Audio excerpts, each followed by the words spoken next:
The first jhána. 79 At this point, quite secluded from sense desires, secluded from unprofitable things, he enters upon and dwells in the first jhána, which is accompanied by applied and sustained thought with happiness and bliss born of seclusion, Vibh 245, and so he has attained the first jhána, which abandons 5 factors, possesses 5 factors, is good in 3 ways, possesses 10 characteristics, and is of the earth kasióa. 80 Herein, quite secluded from sense desires means having secluded himself from, having become without, having gone away from, sense desires. Now, this word quite, Vibh, should be understood to have the meaning of absoluteness. Precisely because it has the meaning of absoluteness, it shows how, on the actual occasion of entering upon and dwelling in the first jhána, sense desires as well as being non-existent then are the first jhána's contrary opposite, and it also shows that the arrival takes place only, Vibh, through the letting go of sense desires. How? 81 When absoluteness is introduced thus, quite secluded from sense desires, what is expressed is this: sense desires are certainly incompatible with this jhána.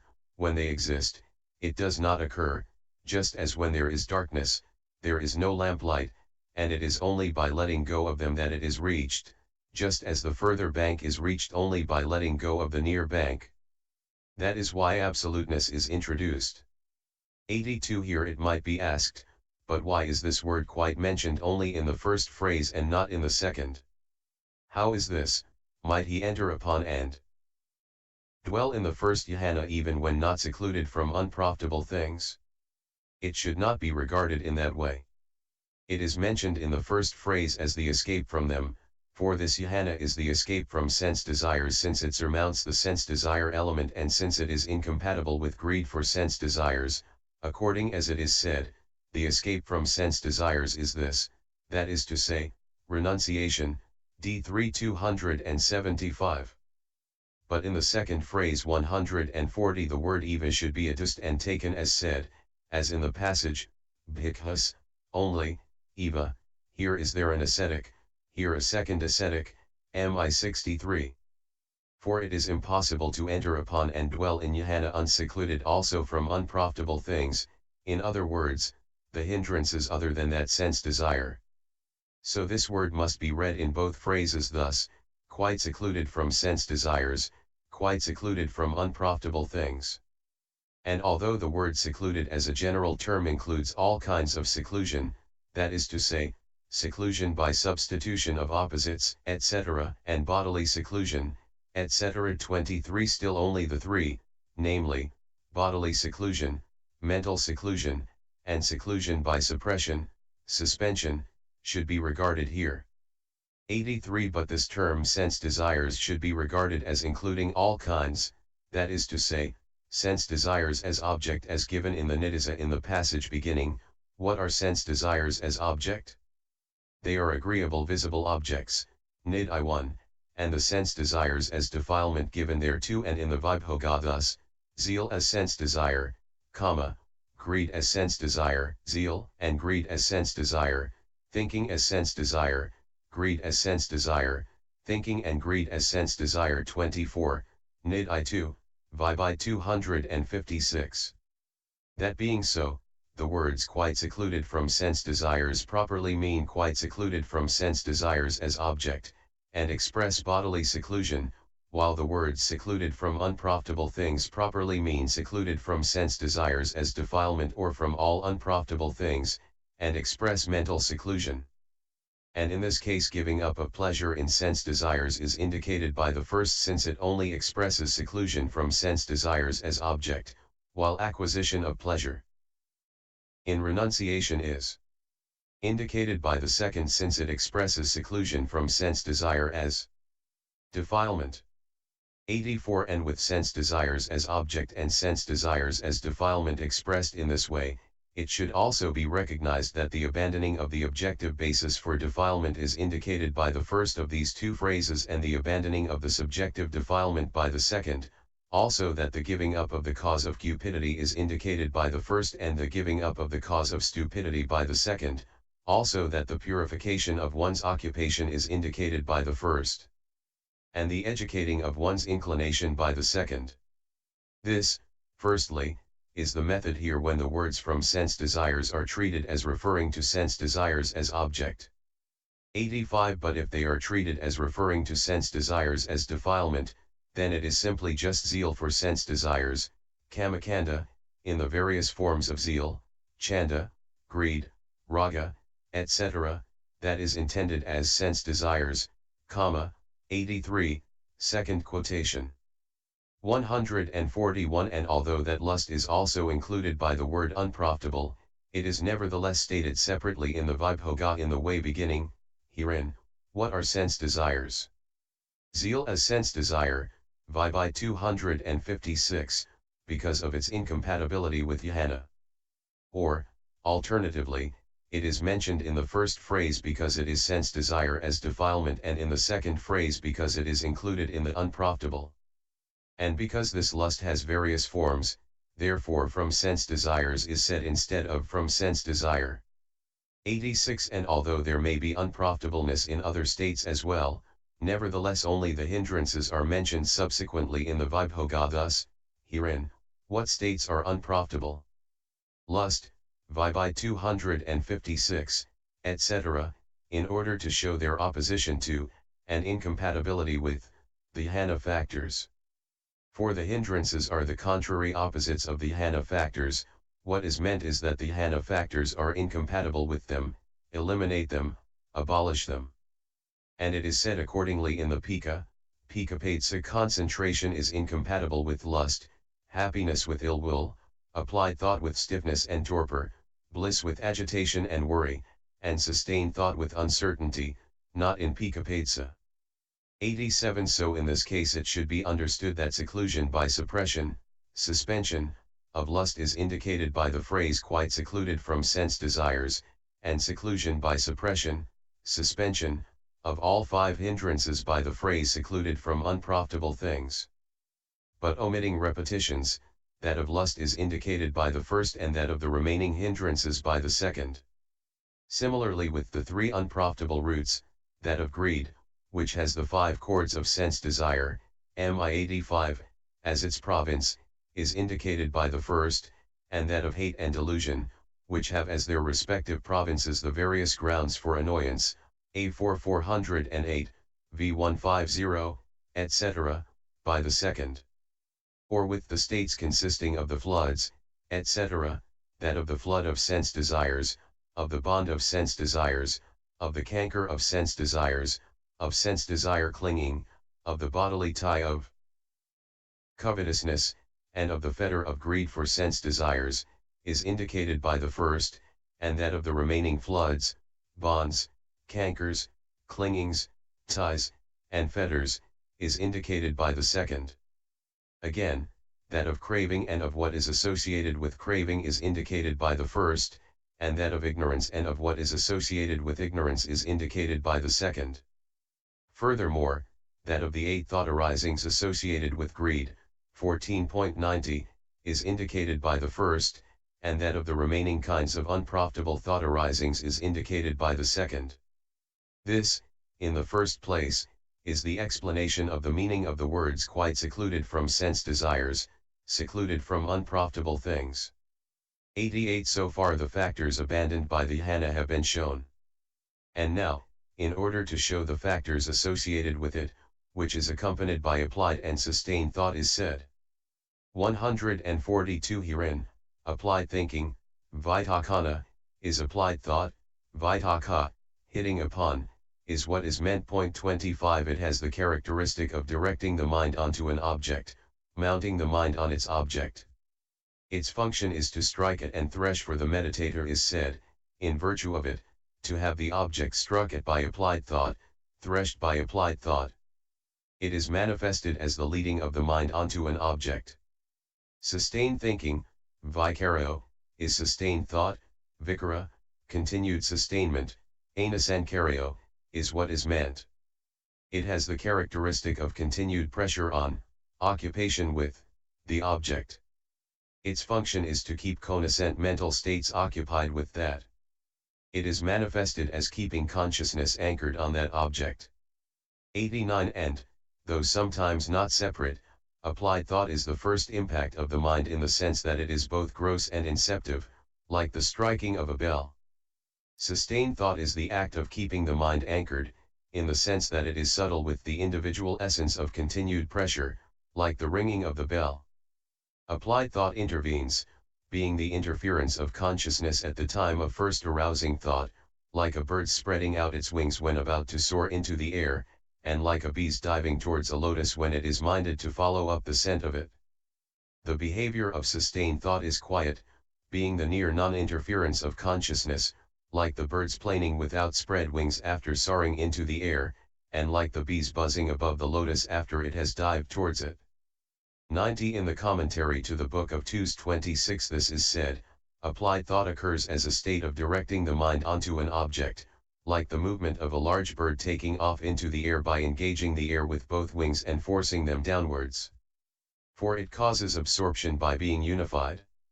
Sustained thought occurs with the individual essence of continued pressure, like the bird's movement when it is using, activating, its wings for the purpose of keeping hold on the air.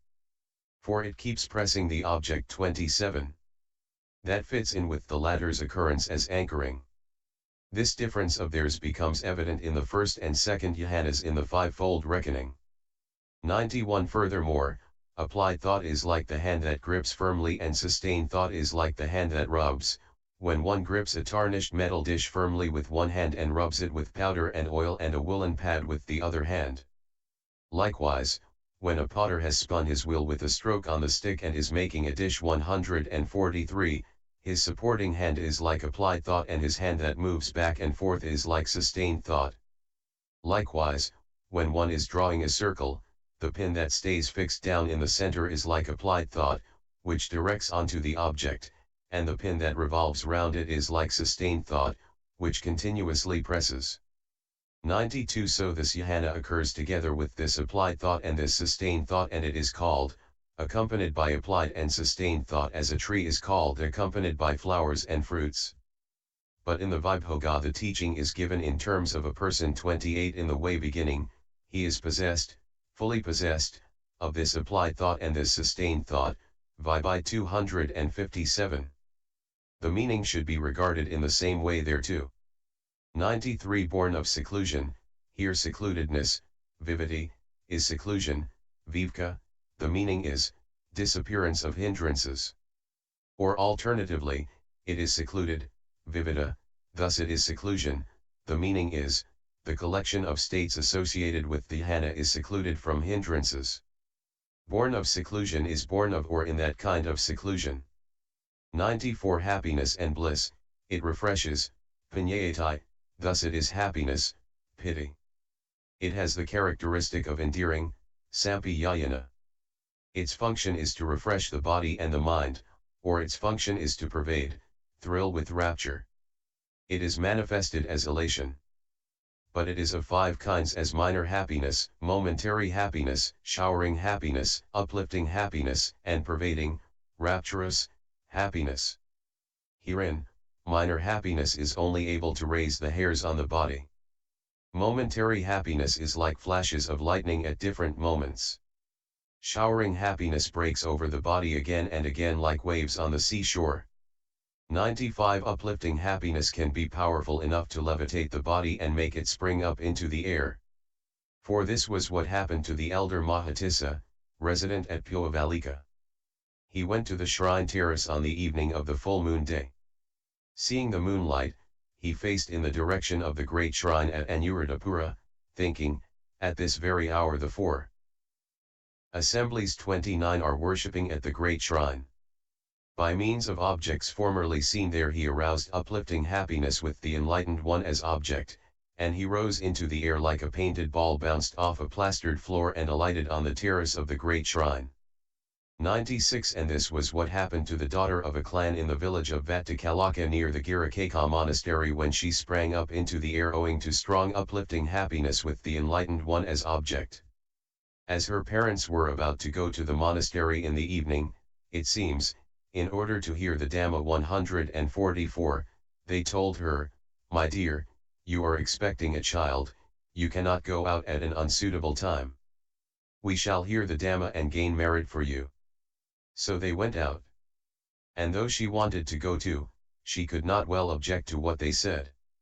She stepped out of the house onto a balcony and stood looking at the Akasasiddhya shrine at Girikaka lit by the moon. She saw the offering of lamps at the shrine, and the four communities as they circumambulated it to the right after making their offerings of flowers and perfumes, and she heard the sound of the massed recital by the community of bhikkhus. Then she thought, how lucky they are to be able to go to the monastery and wander round such a shrine terrace and listen to such sweet preaching of Dhamma. Seeing the shrine as a mound of pearls and arousing uplifting happiness, she sprang up into the air, and before her parents arrived she came down from the air into the shrine terrace, where she paid homage and stood listening to the Dhamma. 97 When her parents arrived, they asked her, "What road did you come by?" She said, "I came through the air, not by the road," and when they told her, "My dear, those whose cankers are destroyed come through the air." "But how did you come?" she replied, "As I was standing looking at the shrine in the moonlight, a strong sense of happiness arose in me with the enlightened one as its object. Then I knew no more whether I was standing or sitting, but only that I was springing up into the air with the sign that I had grasped, and I came to rest on this shrine terrace." So uplifting happiness can be powerful enough to levitate the body, make it spring up into the air. 98 But when pervading, rapturous, happiness arises, the whole body is completely pervaded, like a filled bladder, like a rock cavern invaded by a huge inundation. 99 Now, this fivefold happiness, when conceived and matured, perfects the twofold tranquility, that is, bodily and mental tranquility. When tranquility is conceived and matured, it perfects the twofold bliss, that is, bodily and mental bliss. When bliss is conceived and matured, it perfects the threefold concentration, that is, momentary concentration, access concentration, and absorption concentration. Of these, what is intended in this context by happiness is pervading happiness, which is the root of absorption and comes by growth into association with absorption. 145. 100 But as to the other word, pleasing, sukhana, is bliss, sukha. Or alternatively, it thoroughly, suhu, devours, kadati, consumes, koitai, 30 bodily and mental affliction, thus it is bliss, sukha. It has gratifying as its characteristic. Its function is to intensify associated states. It is manifested as aid.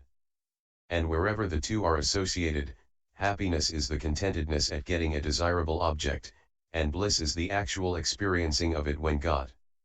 Where there is happiness there is bliss, pleasure, but where there is bliss there is not necessarily happiness. Happiness is included in the formations aggregate, bliss is included in the feeling aggregate. If a man, exhausted 31 in a desert, saw or heard about a pond on the edge of a wood, he would have happiness. If he went into the wood's shade and used the water, he would have bliss. And it should be understood that this is said because they are obvious on such occasions. 101 Accordingly, a. This happiness and this bliss are of this jhána, or in this jhána, so in this way this jhána is qualified by the words with happiness and bliss and also born of seclusion. Or alternatively, b. The words happiness and bliss, pitasuke, can be taken as the happiness and the bliss independently, like the Dhamma and the discipline, Dhammavinaya, and so then it can be taken as seclusion-born happiness and bliss of this jhána, or in this jhána, so in this way it is the happiness and bliss rather than the jhána that are born of seclusion. For just as the words born of seclusion can as at, a, be taken as qualifying the word jhána, so too they can be taken here as at, b, as qualifying the expression happiness and bliss, and then that total expression is predicated of this jhána. So it is also correct to call happiness and bliss born of seclusion as single expression. In the Vibh it is stated in the way beginning, this bliss accompanied by this happiness, Vibh 257. The meaning should be regarded in the same way there too. 102. First jhána, this will be explained below, 119. Enters upon, Upasampahya arrives at, reaches, is what is meant, or else, taking it as makes enter, upasampadayatva, then producing, is what is meant. In the Vibhogga this is said, enters upon, the gaining, the regaining, the reaching, the arrival at, the touching, the realizing of, the entering upon, upasampada, the first jhana, Vibh 257, the meaning of which should be regarded in the same way. 103 and dwells in, viharati by becoming possessed of jhana of the kind described above through dwelling in a posture favorable to that jhana, he produces a posture, a procedure, a keeping, an enduring, a lasting, a behavior, a dwelling, of the person. For this is said in the Vibhogga, dwells in, poses, proceeds, keeps, endures, lasts, behaves, dwells, 146 hence dwells is said, Vibh 252. 104 now, it was also said above which abandons 5 factors, possesses 5 factors, 79, CFMI 294. Herein, the abandoning of the 5 factors should be understood as the abandoning of these 5 hindrances, namely, lust, ill will, stiffness and torpor, agitation and worry, and uncertainty, for no jhana arises until these have been abandoned, and so they are called the factors of abandoning. For although other unprofitable things too are abandoned at the moment of jhana, still only these are specifically obstructive to jhana. 105 The mind affected through lust by greed for varied objective fields does not become concentrated on an object consisting in unity, or being overwhelmed by lust, it does not enter on the way to abandoning the sense desire element. When pestered by ill will towards an object, it does not occur uninterruptedly. When overcome by stiffness and torpor, it is unwieldy. When seized by agitation and worry, it is unquiet and buzzes about. When stricken by uncertainty, it fails to mount the way to accomplish the attainment of jhana. So it is these only that are called factors of abandoning because they are specifically obstructive to jhana. 106 But applied thought directs the mind onto the object, sustained thought keeps it anchored there. Happiness produced by the success of the effort refreshes the mind whose effort has succeeded through not being distracted by those hindrances, and bliss intensifies it for the same reason. Then unification aided by this directing onto, this anchoring, this refreshing and this intensifying, evenly and rightly centers. 3.3, the mind with its remaining associated states on the object consisting in unity. Consequently, possession of 5 factors should be understood as the arising of these 5, namely, applied thought, sustained thought, happiness, bliss and unification of mind. 107 For it is when these are arisen that jhana is said to be arisen, which is why they are called the 5 factors of possession. Therefore it should not be assumed that the jhana is something other which possesses them. But just as the army with the 4 factors, Ven 104, and music with the 5 factors, Ma 300, and the path with the 8 factors, Eightfold Path, are stated simply in terms of their factors, so this 147 should be understood as stated simply in terms of its factors, when it is said to have 5 factors or possess 5 factors. 108 And while these 5 factors are present also at the moment of access and are stronger in access than in normal consciousness, they are still stronger here than in access and acquire the characteristic of the fine material sphere. For applied thought arises here directing the mind onto the object in an extremely lucid manner, and sustained thought does so pressing the object very hard, and the happiness and bliss pervade the entire body. Hence it is said, and there is nothing of his whole body not permeated by the happiness and bliss born of seclusion, Di 73. And unification too arises in the complete contact with the object that the surface of a box's lid has with the surface of its base. This is how they differ from the others. 109 Although unification of mind is not actually listed among these factors in the summary version beginning which is accompanied by applied and sustained thought, Vibh 245, nevertheless it is mentioned later in the Vibhogga as follows, jhana, it is applied thought, sustained thought, happiness, bliss, unification, Vibh 257, and so it is a factor too, for the intention with which the Blessed One gave the summary is the same as that with which he gave the exposition that follows. It 110 is good in 3 ways, possesses 10 characteristics. 79 The goodness in 3 ways is in the beginning, middle, and end. The possession of the 10 characteristics should be understood as the characteristics of the beginning, middle, and end, too. Here is the text. 111 Of the first jhana, purification of the way is the beginning, intensification of equanimity is the middle, and satisfaction is the end. Of the first jhana, purification of the way is the beginning. How many characteristics has the beginning? The beginning has 3 characteristics. The mind is purified of obstructions to that jhana. Because it is purified, the mind makes way for the central state of equilibrium, which is the sign of serenity. Because it has made way, the mind enters into that state. And it is since the mind becomes purified of obstructions and, through being purified, makes way for the central state of equilibrium, which is the sign of serenity, and, having made way, enters into that state, that the purification of the way is the beginning of the first jhana. These are the 3 characteristics of the beginning. Hence it is said, the first jhana is good in the beginning, which possesses 3 characteristics. 148. 112 Of the first jhana, intensification of equanimity is the middle. How many characteristics has the middle? The middle has 3 characteristics. He now looks on with equanimity at the mind that is purified. He looks on with equanimity at it as having made way for serenity. He looks on with equanimity at the appearance of unity. 32 And in that he now looks on with equanimity at the mind that is purified, and looks on with equanimity at it as having made way for serenity, and looks on with equanimity at the appearance of unity. That intensification of equanimity is the middle of the first jhana. These are the 3 characteristics of the middle. Hence it is said, the first jhana is good in the middle, which possesses 3 characteristics. 113 Of the first jhana, satisfaction is the end. How many characteristics has the end? The end has 4 characteristics.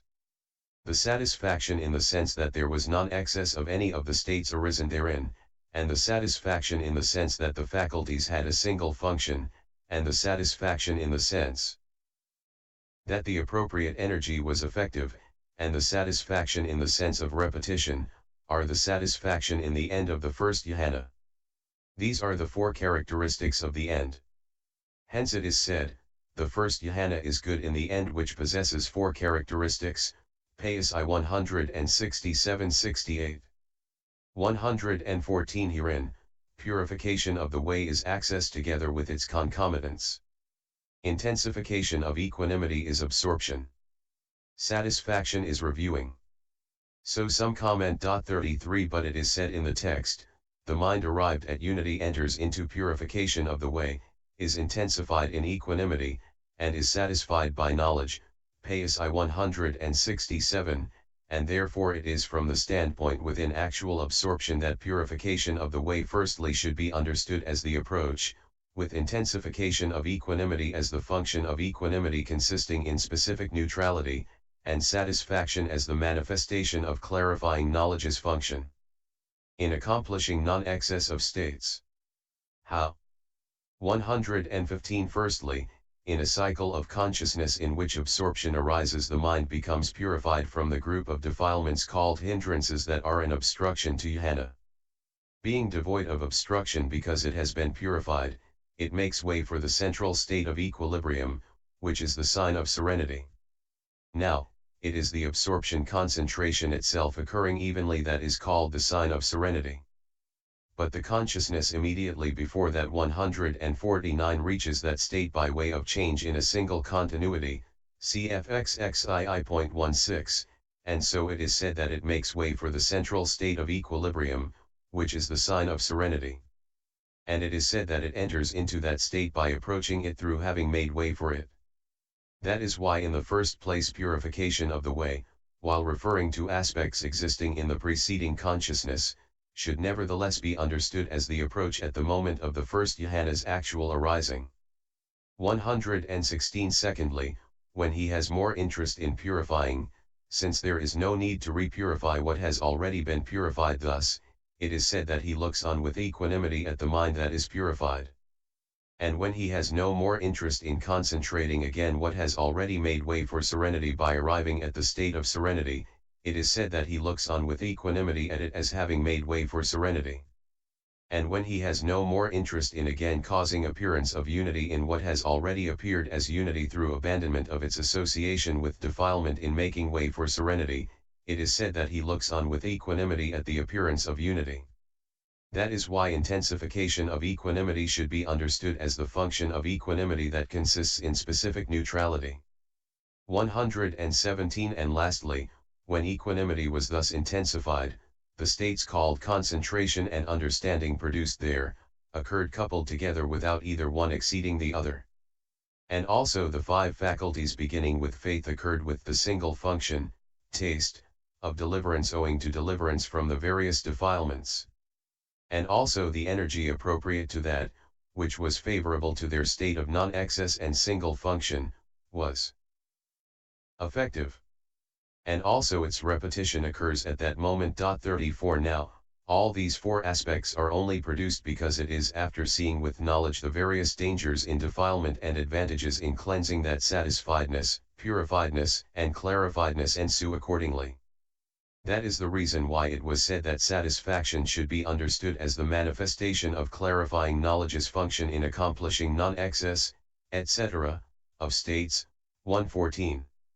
118. Herein, satisfaction as a function of knowledge is called the end, since the knowledge is evident as due to unlooking equanimity, according as it is said, he looks on with complete equanimity at the mind thus exerted. Then the understanding faculty is outstanding as understanding due to equanimity. Owing to equanimity the mind is liberated from the many sorts of defilements, then the understanding faculty is outstanding as understanding due to liberation. Because of being liberated these states come to have a single function, then the understanding faculty is outstanding as understanding due to development in the sense of the single function. 35, Payas 225.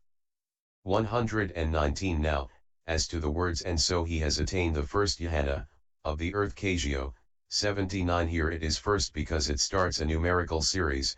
150. Also it is first because it arises first. It is called jhána because of lighting, upanijhana, the object, and because of burning up, yahapana, opposition, Payas I 49. The disk of earth is called earth kasióa, Bhadantácariya lit. Earth universal, in the sense of entirety. 36. And the sign acquired with that as its support and also the jhána acquired in the earth kasióa sign are so called too. So that jhána should be understood as of the earth kasióa in this sense, with reference to which it was said above, and so he has attained to the first jhána, of the earth kasióa. 120. When it has been attained in this way, the mode of its attainment must be discerned by the meditator as if he were a hair splitter or a cook.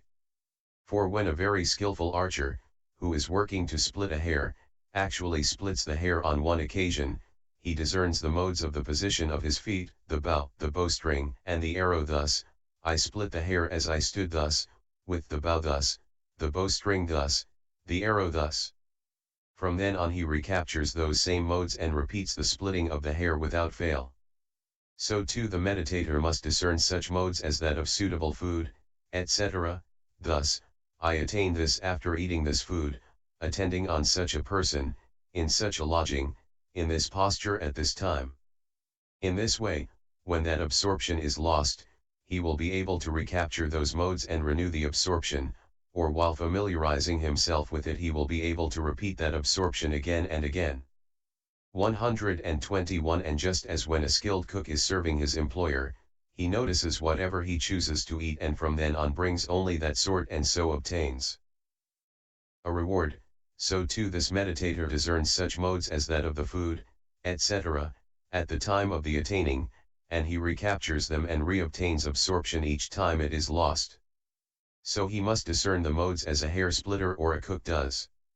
122. And this has been said by the Blessed One, Bhikkhus, suppose a wise, clever, Skillful cook set various kinds of sauces before a king or a king's minister, such as sour, bitter, sharp, 151 sweet, peppery and unpeppery, salty and unsalty sauces. Then the wise, clever, skillful cook learned his master's sign. Thus today the sauce pleased my master, or he held out his hand for this one, or he took a lot of this one, or he praised this one, or today the sour kind pleased my master, or he held out his hand for the sour kind, or he took a lot of the sour kind, or he praised the sour kind, or he praised the unsalty kind. Then the wise, clever, skillful cook is rewarded with clothing and wages and presents. Why is that? Because that wise, clever, skillful cook learned his master's sign in this way. So too, bhikkhus, here a wise, clever, skillful bhikkhu dwells contemplating the body as a body. He dwells contemplating feelings as feelings, consciousness as consciousness, mental objects as mental objects, ardent, fully aware and mindful, having put away covetousness and grief for the world. As he dwells contemplating mental objects as mental objects, his mind becomes concentrated, his defilements are abandoned. He learns the sign of that. Then that wise, clever, skillful bhikkhu is rewarded with a happy abiding here and now. He is rewarded with mindfulness and full awareness. Why is that? Because that wise, clever, skillful bhikkhu learned his consciousness's sign, SV 15152. 123. And when he recaptures those modes by apprehending the sign, he just succeeds in reaching absorption, but not in making it last. It lasts when it is absolutely purified from states that obstruct concentration. 124. When a bhikkhu enters upon a jhána without first completely suppressing lust by reviewing the dangers in sense desires, etc., and without first completely tranquilizing bodily irritability 37 by tranquilizing the body, and without first completely removing stiffness and torpor by bringing to mind the elements of initiative, etc., 55, and without first completely abolishing agitation and worry by bringing to mind the sign of serenity, etc. 152. And without first completely purifying his mind of other states that obstruct concentration, then that bhikkhu soon comes out of that jhána again, like a bee that has gone into an unpurified hive, like a king who has gone into an unclean park. 125. But when he enters upon a jhána after first completely purifying his mind of states that obstruct concentration, then he remains in the attainment even for a whole day, like a bee that has gone into a completely purified hive, like a king who has gone into a perfectly clean park. Hence the ancients said, so let him dispel any sensual lust, and resentment, agitation as well, and then torpor, and doubt as the fifth. There let him find joy with a heart that is glad in seclusion, like a king in a garden where all and each corner is clean. 126. So if he wants to remain long in the jhána, he must enter upon it after first purifying his mind from obstructive states.